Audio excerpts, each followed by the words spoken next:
जय हिंद दोस्तों, आज आप लोग को फिर से एक सवाल पढ़ाने वाले हैं कि 13.1 का चौथा क्वेश्चन उस दिन आप लोग पढ़ाए थे। आज पांचवा क्वेश्चन आप लोग पढ़ाने वाले हैं। सेम टू उसी आप लोग को इसे पिछले वाले वीडियो जाके आप लोग देख सकते हैं। चौथा क्वेश्चन जो पढ़ा हुआ हो सेम टू सेम उसी कंसेप्ट पे ये भी क्वेश्चन है। ध्यान से देखेंगे। एक घनाकार ब्लॉक के एक फलक को अंदर ही की ओर से काटे। एक घनाकार हमारा फलक है, घन आकार है। जो घन होता है, घन का एक भाग है जिस घन का आकार का जो होता है, इसका घन के सारे भुजा क्या होते हैं? बराबर होते हैं। क्योंकि वर्ग हमारा वर्ग से हमारा घन है। जैसे वर्ग की चारों भुजा बराबर होती है, वैसे ही हमारा घन का भी चारों भुजा जितने भी हमारे फलक होते हैं उसकी जो कोर होता है उससे क्या होता है? बराबर होता है। घनाकार ब्लॉक है। ब्लॉक किसे कहते हैं? जैसे एक ब्लॉक, दो ब्लॉक, तीन ब्लॉक, ऐसे हमारा 6 ब्लॉक होते हैं, यानी 6 फलक होते हैं घन में या घनाभ में। तो अर्धगोला गड्ढा इस प्रकार बनाया गया है कि अर्धगोले के व्यास घन के किनारे के बराबर है। जो अर्धगोला का जो इसी के फलक, जैसे मान लीजिए ये आपका घन है, इसी पे एक कटोरा शिफ्ट कर दिया गया है। तो अर्धगोला कटोरा हमारा कैसा होता है? अर्धगोला होता है। पूरा हमारा गोल होता है तो उसको काट दिया तो अर्धगोला बनता है। तो कटोरा एक शिफ्ट किया इसके फलक ऊपर, ये फलक है। ये आपको घनाभ नजर आएगा, लेकिन ये आपका क्या है? एक घन मान लेंगे तो यहाँ से काट दिया तो ये घन हो जाएगा। जैसे ये फलक कहते हैं, एक फलक, दो फलक, तीन फलक, चार फलक, 5 और 6, इसी को ब्लॉक बोल रहा है। एक ब्लॉक इसी पर कटोरा रख दिया गया, इसी पे क्या शिफ्ट किया है? कटोरा। तो वही कह रहा है कि कटोरा हमारा कैसा होता है? अर्धगोला। तो क्या कर रहा है? अर्धगोले का जो व्यास है बताइए, जो इसका घन का जो भुजा है वही इसका कटोरे का क्या हो जाएगा? व्यास। जो यहाँ लिख के दिया भी है, अर्धगोले का व्यास घन के किनारे के बराबर है। शेष बचे ठोस का पृष्ठीय क्षेत्रफल ज्ञात करना है। यानी कितना क्षेत्रफल बचा? शेष बचे माने कितना क्षेत्रफल बचा। तो ध्यान से मान लेंगे घन की भुजा मान लेंगे ए, माना कि घन की भुजा क्या है? ए। तो अर्धगोले का व्यास क्या हो जाएगा? घन का ही भुजा हमारा अर्धगोले व्यास के क्या है? बराबर। यहाँ लिख के दिया हुआ है अर्धगोले का व्यास घन के किनारे के क्या है? तो घन की भुजा, किनारे को ही भुजा बोलते हैं। तो घन की भुजा ए हो गया, तो अर्धगोले का व्यास डी बराबर क्या हो गया?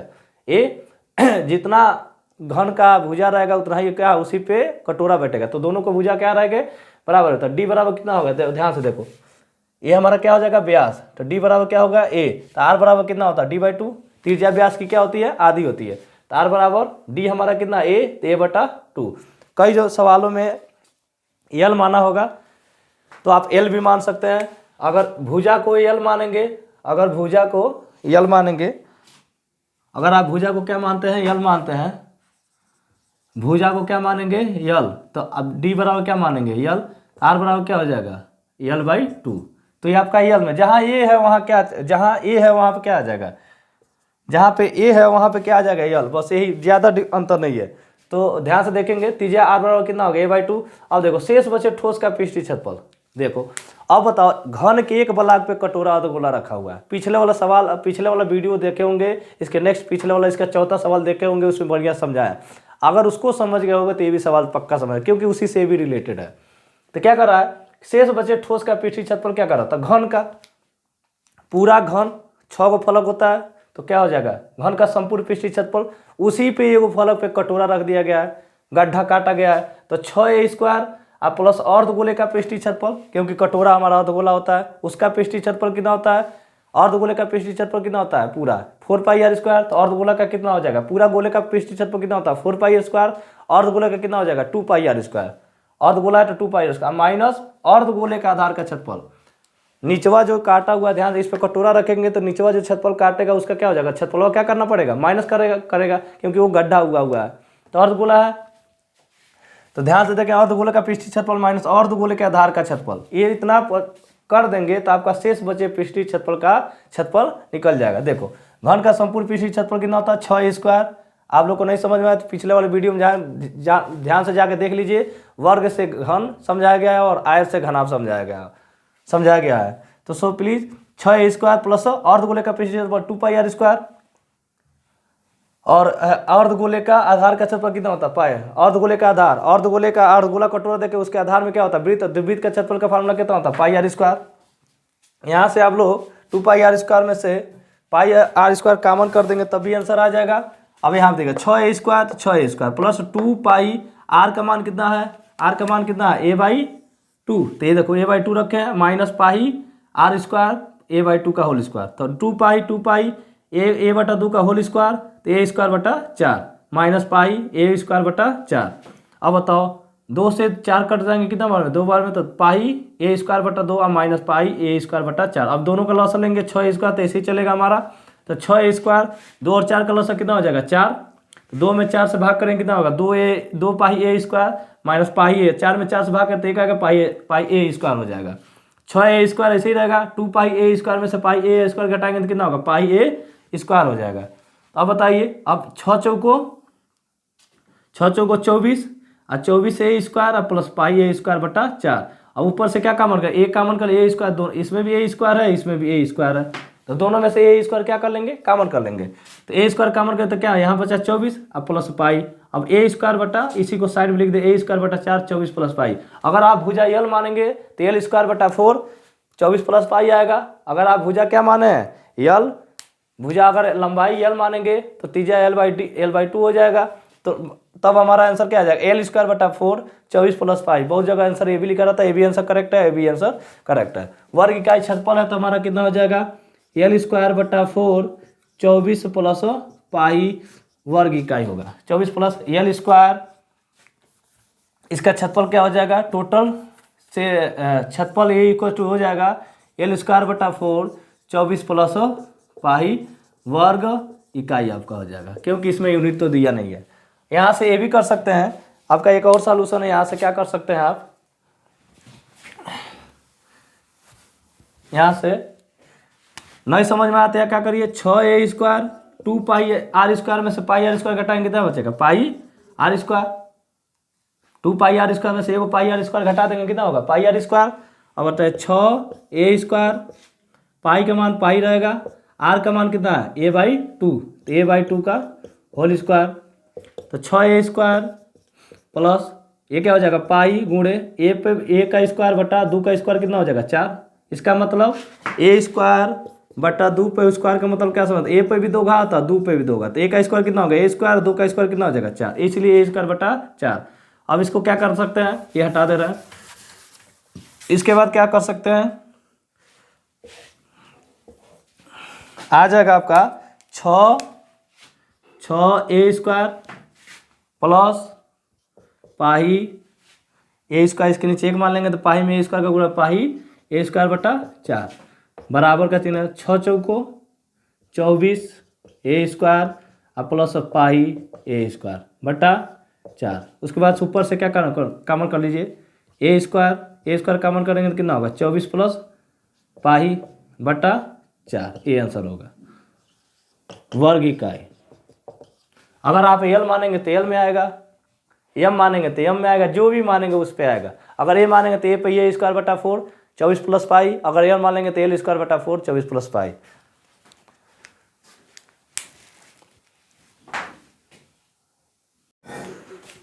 छवा क्वेश्चन क्लास 10 का प्रश्नावली 13.1 का 6वां क्वेश्चन क्या कर रहा है, दवा का एक कैप्सूल है, एक बेलन के आकार का है, जिसके दोनों सिरों पे एक एक अर्धगोला लगा हुआ है। पूरे कैप्सूल की लंबाई 14 mm है और उसके व्यास 5 mm है। इसका पृष्ठीय क्षेत्रफल ज्ञात कीजिए। ध्यान से देखेंगे, गोली आप लोग देखे होंगे मार्केट में, हम लोग पैरासीटामॉल की गोली आती है, डोलो की गोली आती है, फीवर की बहुत सारी गोली आती हैं। तो गोली आप लोग देखेंगे ध्यान से, तो जो एक लंबी सी गोली आती है तो वो कैसी होती है, बीच में बेलन टाइप होती है और दोनों सिरों पे क्या होता है गोल गोल होता है। तो सेम टू सेम यही गोली होती है। आजकल मार्केट में बहुत सारी गोली आ रही है, आप तो देखे होंगे। सो प्लीज़ वीडियो को ध्यान से देखते रहिए, आप लोग को समझ में आएगा। दवा का एक कैप्सूल है, एक बेलन के आकार का है, जिसके दोनों सिरों पर एक एक अर्धगोला लगा हुआ है। देखिए ये क्या है, दवा का एक कैप्सूल है जो बेलन के आकार का है, बेलन के आकार का है, जिसके दोनों सिरों पे एक एक अर्धगोला लगा हुआ है। जैसे एक बेलन का आकार जान लीजिए एक कैप्सूल हो गया, फिलहाल के लिए मान लीजिए कि ये कैप्सूल है इसके दोनों सिरों पे एक बेलन लग गया, अर्धगोला लग गया। ये भी आपका बेलन है, बेलन एक कैप्सूल ऐसा होता है, बेलन टाइप होता है, और इसके दोनों पे क्या लग गया अर्धगोला लग गया, तो आपका क्या हो जाएगा एक कैप्सूल बन जाएगा। तो सेम टू सेम यही सवाल इसमें हुए। तो अगर एक एक अर्धगोला बन जाता है, दोनों तरफ एक एक अर्धगोला बन जाता है, तो पूरे कैप्सूल की लंबाई कितना है 14 mm। पूरा कैप्सूल कितना है 14 mm लंबा है और उसका व्यास कितना है 5 mm। जैसे मान लीजिए कैप्सूल है तो इसकी पूरा कैप्सूल की लंबाई, ये मार्कर है, मार्कर की लंबाई 14 mm मान लीजिए, और इसका व्यास ये गोल वाला ये व्यास है, इसका कितना है आपका 5 mm।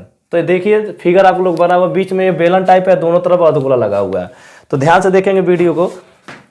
क्या कर रहा है, लंबाई 14 mm और उसके व्यास 5 mm है, इसका पृष्ठीय क्षेत्रफल ज्ञात कीजिए। सबसे पहले बेलन के लिए बेलन के दोनों सिरों पे क्या लगाया है, जैसे मान लीजिए बेलन है कैप्सूल, मान लीजिए इसके दोनों सिरों पे एक एक अर्धगोला, इधर भी एक अर्धगोला, इधर सेम मेजरमेंट का, तभी तो उसमें शिफ्ट होगा। तो क्या कर रहा है, सबसे पहले बेलन के लिए H बराबर, अब बताइए टोटल कैप्सूल की लंबाई कितना है 14 mm और दोनों तरफ से अर्धगोला, अर्धगोले का व्यास कितना दे दिया है 5 mm, तो इसकी त्रिज्या कितना हो जाएगा, अगर ये टोटल कितना है, अगर ये पूरा 5 mm है तो ये भी कितना होगा 5 mm, तो अगर ये पूरा 5 mm तो आधा कितना हो जाएगा 2.5 mm, क्योंकि R बराबर कितना होता है D/2, R बराबर कितना होता है, अगर मान लो D बराबर कितना दे दिया 5 mm, तो R बराबर कितना हो जाएगा D/2, R बराबर 5/2, R बराबर कितना हो जाएगा 2.5 mm, इसीलिए त्रिज्या क्या हुआ है, और बेलन की त्रिज्या और हमारा अर्धगोले का त्रिज्या, दोनों का त्रिज्या क्या है सेम है, तभी तो शिफ्ट होगा, ज्वाइंट होगा। और तो वही पूरा ये आपका 5 mm है तो त्रिज्या कितना हो जाएगा 2.5 mm, इधर भी वही है, इधर भी कैप्सूल के लिए व्यास वही है सेम है, तो इधर भी इसकी त्रिज्या कितना हो जाएगा, अब यहाँ से ये मान लीजिए चाहिए हमारे दोनों की त्रिज्या कितना होगा 2.5 मीटर, 2.5 mm सॉरी।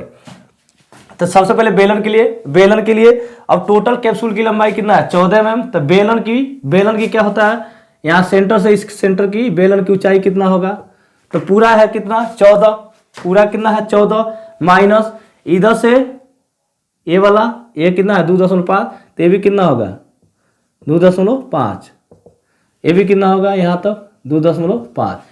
बताओ पूरा 14 में से इधर का 2.5 लंबाई और इधर का 2.5 लंबाई, दोनों को जोड़ के घटा देंगे पूरा 14 में से, इधर कितना है तो पूरा हमारा बीच के यहाँ से देखो टोटल में से इधर का 2.5 इधर का 2.5, दोनों को जोड़ के घटा देंगे तो क्या हो जाएगा, केवल बेलन की बीच में जो बेलन टाइप आपका कैप्सूल लग रहा है उसका लंबाई नजर आ जाए, क्योंकि उसका वक्र पृष्ठीय क्षेत्रफल हमको निकालना है। तो वही किया गया है, बेलन के लिए H बराबर पूरा कैप्सूल की ऊंचाई 14 माइनस इधर से 2.5 mm उधर से भी 2.5 mm जोड़ के 2.5 mm 2.5 mm जोड़ेंगे तो कितना होगा 5 mm, 14 में से 5 गया कितना होगा 9 mm। तो कैप्सूल की कितना हो जाएगा, कैप्सूल में जो बेलन की आकृति है, जो कैप्सूल में आपको बेलन जो नजर आता है उसकी ऊंचाई कितनी हो गई 9 mm, पूरा टोटल की ऊंचाई टोटल कैप्सूल की ऊंचाई कितना था 14 mm, तो बेलन की ऊंचाई कितना हो जाएगा आपका 9 mm, क्योंकि दोनों और सेम मेजरमेंट, 2.5 mm जोड़ के दोनों में से घटा देंगे कितना हो जाएगा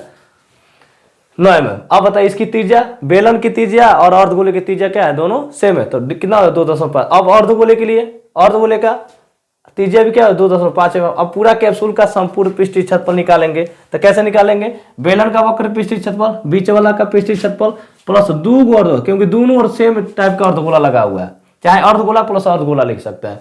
2 को 2 बार जोड़िए, जैसे मान लीजिए 2 4 जा 8, 2 को मैं 4 का मल्टीप्लाई करेंगे तभी 8 आ जाएगा, जैसे 2 जा 4 तभी 2 को 2 बार प्लस करेंगे तभी कितना हो जाएगा 4 हो जाएगा, यानी 2 में 2 का मल्टीप्लाई किया तभी 4 आएगा, चाहे 2 को 2 बार प्लस कर दो तभी 4 आ जाएगा।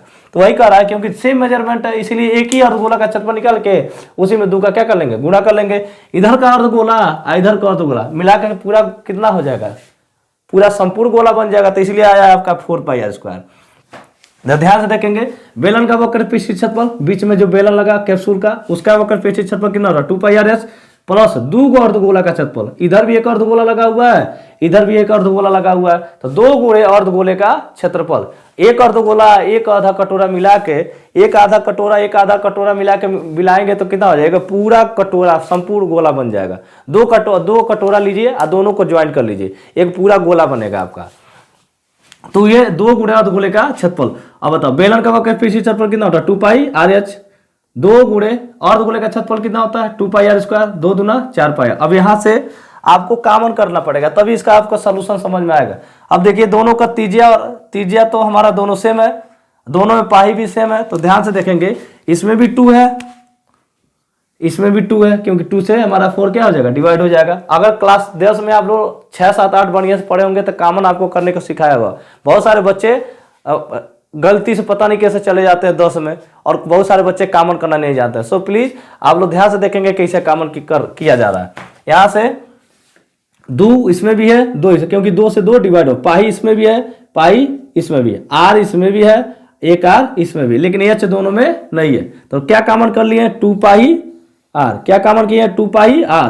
तो यहाँ से 2 पाई आर ले लिए तो क्या बचा एच प्लस एक, तो 2 ले लिए 2 दूना 4, एक पाई ले लिए, एक आर लिए तो एक आर बचेगा। तो 2 पाई आर 2 गुणे पाई के मान 22/7 गुणे आर के मान 2.5। ऊंचाई कितना दिया है बेलन का, कैप्सूल में जो बेलन है बेलनाकार बाद उसका ऊंचाई कितना है 9 प्लस 2 गुणे आर कितना निकला 2.5। तो 2 गुणे 22/7, 25 को 2.5 को दशमलव संख्या को देखो 2.5 को कैसे लिख दिए हैं, इसको ऊपर नीचे कैसे गुणा कर लेंगे 10 से, तो बन जाएगा 10 से इसमें गुणा कर दे 25 में तो हो जाएगा 25/10, इसलिए 2.5 को हम लिख सकते 25/10।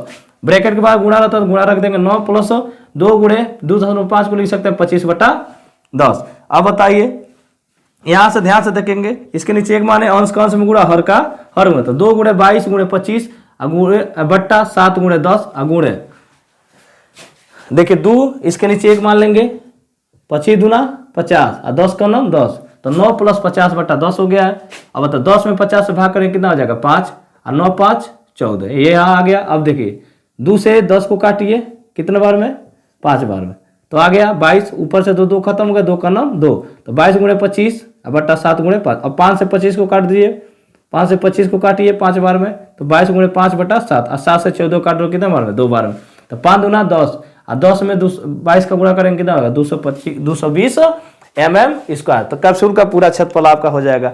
आप लोग वीडियो को जरूर समझोगे, एक एक चीज आप लोग को बताया गया है कि एक कैप्सूल बीच में बेलन होता है और दोनों टाइप क्या लगा हुआ अर्धगोला लगा हुआ है। तो क्या करेंगे पूरा बेलन का क्षेत्रफल और प्लस दोनों और अर्धगोले का क्षेत्रफल लगा देंगे।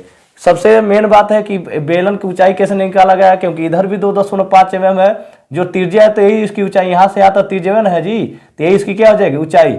इधर भी 2.5 mm है, तो 2.5 इधर का 2.5 इधर का, दोनों को जोड़ के टोटल 14 में से घटा देंगे तो बेलन की ऊंचाई निकल जाएगा। तो 2.5 mm मिलकर कितना mm हुआ 5 mm। अब 5 mm 14 mm में से 5 mm घटाएंगे तो क्या mm हो जाएगा 9 mm। तो बेलन की ऊंचाई क्यों निकालें, क्योंकि बेलन की ऊंचाई में क्षेत्रफल निकालेंगे उसका तो 2 पाई आर एच, तो त्रिज्या तो हमारे पास बेलन और अर्धगोले का सेम है, लेकिन ऊंचाई हमको क्या करना पड़ेगा निकालना पड़ेगा, इसलिए 2.5 mm उधर और 2.5 mm दोनों को जोड़ के और टोटल 14 में से घटा दिए हैं तो कितना आ जाएगा आपका 5 mm आ जाएगा, सॉरी 9 mm आ जाएगा। आई थिंक वीडियो आप लोग को समझ में आएगा, तो आप लोग को समझ में आया हो तो प्लीज़ वीडियो को लाइक करें, शेयर करें और चैनल को सब्सक्राइब करें, ताकि और सब बच्चे भी इस चीज़ को क्या कर सके, इस कॉन्सेप्ट को समझ सके। वीडियो को शेयर करते रहिए ताकि आने वाले बोर्ड में जो भी बच्चे नहीं पढ़े हैं वो इस सब वीडियो को देख के आप क्या करें सीख सके। Thanks for watching my video.